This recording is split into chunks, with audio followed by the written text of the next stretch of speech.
அல்லாஹ் சொன்னானா இல்லையா? உங்களுக்கு வாலிபம் என்பது குவத்தன், ஆற்றல் மிக்கது, சக்தியானது. சக்தி என்று சொன்னால் அல்லாஹ் கூறக்கூடிய சக்தி அந்நிய பெண்களை பார்ப்பதில் உங்களுடைய சக்தி அல்ல, அந்நிய பெண்ணை நம் பக்கம் திருப்புவது அல்ல சக்தி, அந்நிய பெண்ணை நம் பக்கம் கவருவது அல்ல சக்திகள். டூ வீலரில் விரைவாக பயணம் செய்து உன்னை விட நான் குறுகிய நேரத்திலே இந்த இலக்கை அடைந்து விட்டேன் என்று சொல்வதல்ல வாலிபத்தினுடைய இலக்குகள்.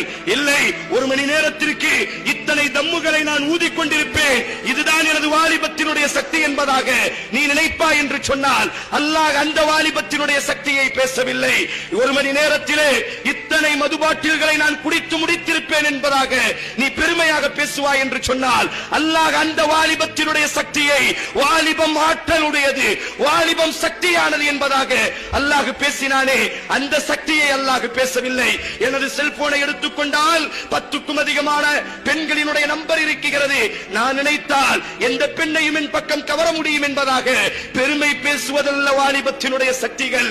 இஸ்லாம் உருவாக்கிய வாலிபம், முஹம்மது ஸல்லல்லாஹு அலைஹி வஸல்லம் உருவாக்கிய வாலிபம் 22 வயது நிரப்பமான முஆத் இப்னு ஜபலை ஒரு யூத தேசத்திற்கு, ஒரு கிறிஸ்தவ தேசத்திற்கு ஒரே ஒரு ஈமானிய தோழனை அல்லாஹ்வின் தூதர் அனுப்பி வைக்கிறார். முஆதே, நீ அந்த நாட்டிற்கு பயணம் செய்ய வேண்டும், லா இலாஹ இல்லல்லாஹ் என்ற இந்த ஏகத்துவத்தை நீ பரப்ப வேண்டும்.